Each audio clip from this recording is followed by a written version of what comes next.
बिस्मिल्लाहिर्रहमानिर्रहीम। अस्सलाम वालेकुम नाज़रीन, आप यूट्यूब चैनल देख रहे हैं। मैं इमरान खान हूँ। जो सबसे अहम खबर है वो अब से थोड़ी देर के बाद डेवलपमेंट होने वाली है। जब आप ये वीलॉग सुन रहे हैं या मैं सुबह के वक्त रिकॉर्ड कर रहा हूँ, इमरान खान साहब के 2 केसेस जिनके अंदर वो जेल के अंदर बंद है, उन दोनों केसेस की अपीलें आज इस्लामाबाद हाई कोर्ट में लगने जा रही हैं। ये बहुत इंपॉर्टेंट है। बड़े लंबे अरसे से, यानी साल से ज़्यादा हो गया, इमरान खान साहब और उनके वकला कोशिश कर रहे हैं कि इमरान खान साहब के केसेस इस्लामाबाद हाई कोर्ट में लगें। इमरान खान साहब के वकील सलमान सफदर साहब कई मरतबा ये कह चुके हैं कि ये केसेस बिल्कुल ठहरने के काबिल ही नहीं है, और अगर सुप्रीम कोर्ट या हाई कोर्ट में किसी भी जगह पे ये केसेस जाते हैं तो ये उड़ जाएंगे। इमरान खान साहब इन केसेस में रिहाई पा लेंगे। अब ये दोनों केसेस लग गए हैं और एक ही दिन लग गए हैं। और इससे पहले मैं आपको ये बताऊं कि 2 दिन पहले इमरान खान साहब की 9 केसेस में जमानतें मंजूर हुई हैं। 7 या 8 केसेस थे, गालिबन एक बुशरा बीबी का भी था। तो इमरान खान साहब के एक और अदालत से, जो लोअर कोर्ट है, वहाँ पे 9 मुख्तलिफ केसेस के अंदर या 8 मुख्तलिफ केसेस के अंदर जमानतें मंजूर हुई हैं, जिसमें 9 मई का भी था, उसके अंदर केस था आज़ादी मार्च वाला भी, उसके अंदर दीगर कुछ और केसेस थे। तो डिफरेंट टाइम के हवाले से इमरान खान साहब के, और जाली रसीदें बनाने का एक केस था। तो ये सारे केसेस में इमरान खान साहब की और बुशरा बीबी की पहले जमानतें हो चुकी हैं। अब इमरान खान साहब और बुशरा बीबी के 2 केसेस, जिनमें एक केस, ये अलग अलग अदालतें हैं, एक केस सुबह 9 बजे अभी लगा हुआ है जस्टिस खादम हुसैन सोमरू साहब के सामने, तोशा खाना वाले केस की अपील, और इसी केस में इमरान खान साहब गिरफ्तार हैं। और दूसरा केस जिसमें वो गिरफ्तार हैं या कैद काट रहे हैं, वो अलकादर केस की अपील है। और ये दोनों लगे हुए हैं। इसमें जो है वो जस्टिस सरफराज डोगर और जस्टिस आजम खान, ये डिवीजन बेंच है जो ये केस सुनेगा। तो एक केस लग रहा है 9 बजे और एक केस लग रहा है 11:30 बजे। अगर इन दोनों में इमरान खान साहब की जमानत हो जाती है तो फिर इमरान खान साहब कैदी नहीं रहेंगे, फिर वो आज़ाद हो जाएंगे, वो बाहर आ जाएंगे। और क्या इनकी जमानत हो जाएगी, अभी हम कुछ कह नहीं सकते, क्योंकि ये जजेस कंट्रोल होते हैं कहीं और से। अगर मैं इंसाफ और कानून की बात करूं तो इमरान खान साहब की आज ही जमानतें हो जानी चाहिए। आज नहीं हो जाए तो 1 हफ्ते के अंदर अंदर उनकी जमानतें हो जानी चाहिए, और उन्हें फिर अपने घर चले जाना चाहिए आज़ाद होकर। फिर वो अपना इलाज करवाएं, अपनी पॉलिटिक्स करें। लेकिन यहाँ जो दिखाई दे रहा है कि आप कुछ प्रिडिक्ट नहीं कर सकते, क्योंकि अदालतें कंट्रोल में हैं एजेंसियों के, और एजेंसियां जो फैसला करेंगी उसके मुताबिक ही चीज़ें होती हैं पाकिस्तान में। अगर इंसाफ और कानून के मुताबिक हो तो ये केस लगते ही बहुत पहले इमरान खान साहब रिहा हो जाते। अब उम्मीद तो ये की जा रही है कि किसी दिन पाकिस्तान की एस्टेब्लिशमेंट को होश आए और वो ये गंद मारना बंद कर दे और जजों के ऊपर दबाव डालना बंद कर दे, तो फिर मेरिट के ऊपर इमरान खान साहब की रिहाई हो सकती है। और अगर इन 2 केसेस में इमरान खान साहब की फर्ज करें आप जमानत हो जाती है या उन्हें रिहा कर दिया जाता है, तो फिर किसी और केस में इमरान खान साहब को अंदर रखा जा सकता है। तो ये तो डिपेंड करता है पाकिस्तान की मिलिट्री एस्टेब्लिशमेंट पे, वो कितना दबाव महसूस कर रही है। देखिए 3 तरह के दबाव है एस्टेब्लिशमेंट पे। एक बात तो मैं आपको क्लियर कर दूं, जिस वक्त इमरान खान साहब की ये आंख का मसला उठा था ना, तो उस वक्त पाकिस्तान की मिलिट्री एस्टेब्लिशमेंट में बहुत खौफ फैल गया था। वो बहुत परेशान थे और बहुत सारी जगहों पे बहुत सारे अहकामात भी जारी किए गए थे। उन्हें लगता था कि पाकिस्तान अचानक बांग्लादेश बन जाएगा, लेकिन पाकिस्तान तहरीक इंसाफ के साथ जब उन्होंने राब्ता किया तो तहरीक इंसाफ को बेवकूफ़ बनाने में वो कामयाब हो गए। ये तो पाकिस्तान तहरीक इंसाफ के अपने लोग भी कह रहे हैं, इमरान खान साहब की फैमिली भी अब कह रही है कि इन्हें चक्कर दिया गया है। हालांकि वो शफकत ऐवान साहब जो गिरफ्तार हो गए थे वो भी ये कहते हैं कि शरीफ लोग थे, बैरिस्टर गौहर और अल्लामा राजा नासिर अब्बास वगैरह। तो इन लोगों को जो है वो चक्कर दे दिया मोहसिन नकवी वगैरह ने, और फिर टाइम बाय कर लिया।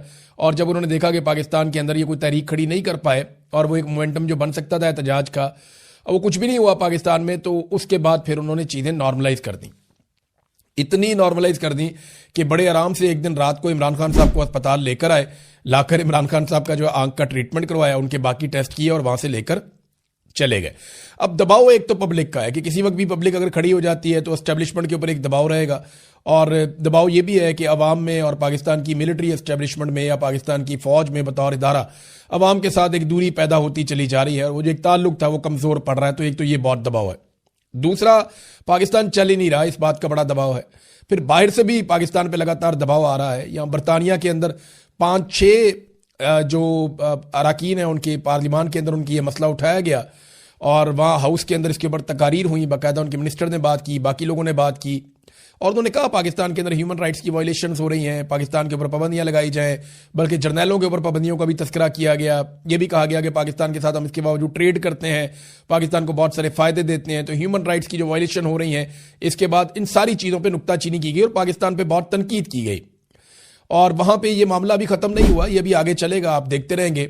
बरतानिया से आवाज़ उठ रही है, यूरोपीय यूनियन से आवाज़ उठ रही है, अमेरिका के अंदर आवाज़ें उठ रही हैं, लेकिन जब तक डोनाल्ड ट्रंप आसिम मुनीर के साथ खड़े हैं, जब तक डोनाल्ड ट्रंप को आसिम मुनीर से काम है, और तब तक आसिम मुनीर साहब के लिए प्रॉब्लम नहीं होगा। लेकिन जैसे ही डोनाल्ड ट्रंप जो है टिश्यू पेपर की तरह इस्तेमाल करेंगे, तो उसके बाद मेरी बात याद रखिएगा कि यूरोपीय यूनियन हो, चाहे बरतानिया हो, चाहे अमेरिका हो, इंसानी हकूक़ की आलमी तंजीमें हों, ये सारे भरे बैठे हैं जो कुछ पाकिस्तान के अंदर किया गया है।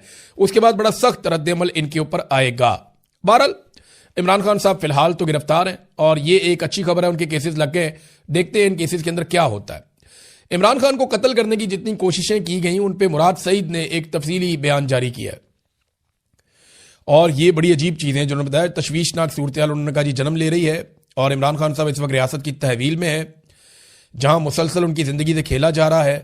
आखिर किस चीज़ को छुपाया जा रहा है? उनका कंट्रोल्ड चेकअप किया जाता है, कंट्रोल्ड इंफॉर्मेशन दी जाती है, कंट्रोल्ड मीडिया है जिससे ज़िंदगी को खतरा है, जिनकी वजह से वो इस नहज पर पहुंचे हैं, उन्हीं की बात पर यकीन कैसे किया जा सकता है? उन्होंने कहा जी इससे कबल इमरान खान पर वजीराबाद में कातलाना हमला करवाया गया, इनको गोलियां लगी, अल्लाह ने उनकी ज़िंदगी की हिफाजत की, लेकिन उस वक्त भी बयानियां बनाए गए। लम्हों में ISI ने मीडिया को वीडियो बयानात भिजवाना शुरू कर दिए फटाफट। वो याद है आपको, थाने के अंदर से वीडियो आना शुरू हो गई थी। मैं उस वक्त वज़ीर आला पंजाब को देख रहा था, परवेज़ इलाही उस वक्त वज़ीर आला पंजाब थे और IGP वहां पे मौजूद थे और उनके पास सवाल का जवाब नहीं था कि ये वीडियोस ISI कैसे जारी करवा रही है। यानी पूरा निज़ाम उन्होंने कंट्रोल किया हुआ था। फिर फौजी क़यादत के कहने पर ISI ने एक अफगान को इमरान खान साहब को मारने का टास्क दिया था। जब मैंने प्रेस कॉन्फ्रेंस में इस साजिश का पर्दाफाश किया तो ISI ने इस्लामाबाद के सेक्टर ने प्रेस क्लब में एक अफगानी की प्रेस कॉन्फ्रेंस रखवा दी और शाम को प्राइम टाइम TV चैनल पर प्रोग्राम में बयानिए के लिए भी भिजवा दिया। मैंने किसी का नाम तो नहीं लिया था, मगर ये जानते थे कि मैं किसका जिक्र कर रहा हूं। इस तरह वो बंदा भी सामने आ गया। फिर स्वाबी में हेलीकॉप्टर गिराने का प्लान भी एक्सपोज हो गया, जिसके लिए डबल एजेंट हायर किया गया था जो बाद में मारा गया। उसके बाद हेलीकॉप्टर में गलत फ्यूल भरवा दिया गया इमरान खान साहब के, ताकि हेलीकॉप्टर गिर जाए और इमरान खान साहब उस वाक़े में मारे जाएं, और रिपोर्ट आज तक उसकी सामने नहीं आ सकी। 18 मार्च को डेथ ट्रैप बिछाया गया इमरान खान को मारने के लिए। जब वो भी नाकाम हो गया तो पुलिस अफसर को गालियां दी गई कि इमरान खान कैसे बचकर निकल गया। उसके अलावा कई कोशिशें और की गई हैं। 3 साल इमरान खान साहब जेल में हैं और मुसलसल उनकी सेहत के साथ मजाक किया जा रहा है। अस्करी खबरें चलवाने वाला मीडिया ये क्यों भूल जाता है कि आप पाकिस्तान के सबसे अजीम बेटे इमरान खान की जिंदगी से खेलने में हिस्सादार बन रहे हैं। फिर उन्होंने कहा जी कि हाँ, इमरान खान साहब ने जेल में आसिम लॉ और ज़ेनी मरीज का जिक्र किया तो आसिम मुनीर ने सबके सामने कहा कि आसिम लॉ है तो है। अच्छा, ये बात वैसे और भी सर्कल से मैंने सुनी है। अब बताता हूं आसिम लॉ और ज़ेनी मरीज क्या होता है। इसी गुस्से में डी चौक में खून रेजी की गई और इकबाल जुर्म करते हुए यह भी कहा गया कि संगजानी से आगे मत बढ़ो, क्या उखाड़ लिया। अब तक के लिए इतने, अपना ख्याल रखिएगा, अपने चैनल का भी। अल्लाह हाफ़िज़।